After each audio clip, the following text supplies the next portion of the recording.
himself inside a home. It's been going on since 8 this morning. Megan Reyes live in News Chopper 4. Megan. You can see the San Bernardino County Sheriff's helicopter flying above the scene. This all started about 8:20 this morning. They got reports of a man with a weapon here. This is the 26,000 block of Romero Street here in Loma Linda area.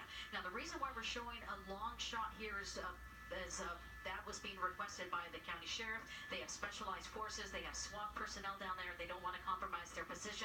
But right now, the standoff is continuing here in Loma Linda. Let's send it back your way. Families who just finished cleaning up a muddy mess over in Duarte, well, they don't want to make sure that they don't do this again this week. The last storm brought hours of rain, turning burn areas from the fish fire into rivers of mud and debris flowing down Fish Canyon Road. Crews hoped K-rails placed actually would help out along the streets, would help divert some of that mud flows away from homes this time around, but neighbors have mixed feelings about that plan. I'm beginning to change my mind about the K-rails.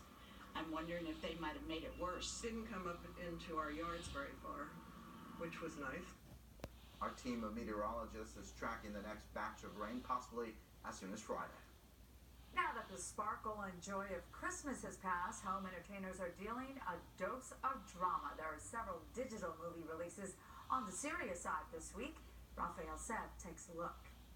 Hey, it was close enough that my family liked it, so American exile Edward Snowden talks about the film that bears his name and the bonus features for Snowden.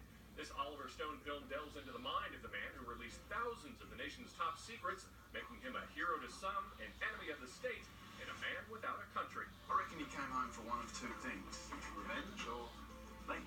Kate Winslet is dressed to kill in The Dressmaker. She's a top fashion designer who returns to her tiny hometown in Australia, but the folks there give her the side eye amid rumors of a murder until she transforms their wardrobes into something a little less farmy. I told Laura she's lucky to have you. Morris Chestnut is roasting on a jealous fire in When the Bough Breaks. He and wife Regina Hall can't have children of their own, so they find a surrogate and move her into their home, only to find out she plans to be the wife as well. My name's Ray Donovan.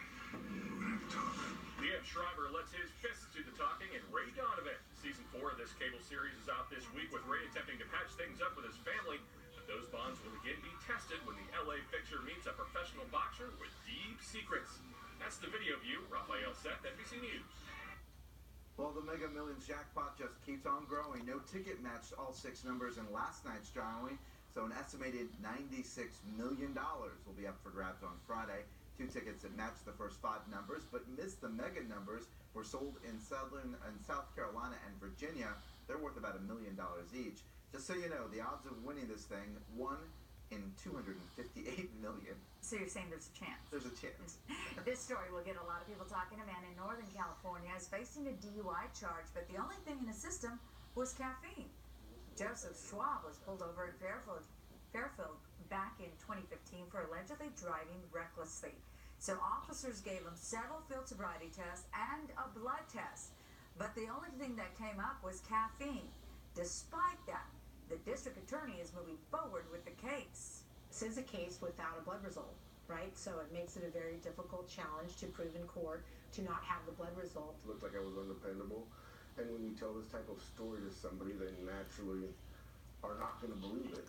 So, of course, Schwab and his attorney want the charge thrown out, but the DA insists that Schwab was on some other drug not tested when he was pulled over. The first couple of NBA front offices is calling it quits. Lakers president Jeannie Buss and New York Knicks president Phil Jackson announced their separation on Twitter. They said sustaining their relationship has been hard given the nature of their professional obligations and the geographic distance between them. The pair have been dating since 1999, when Jackson coached the Lakers, and they've been engaged to be married since 2012.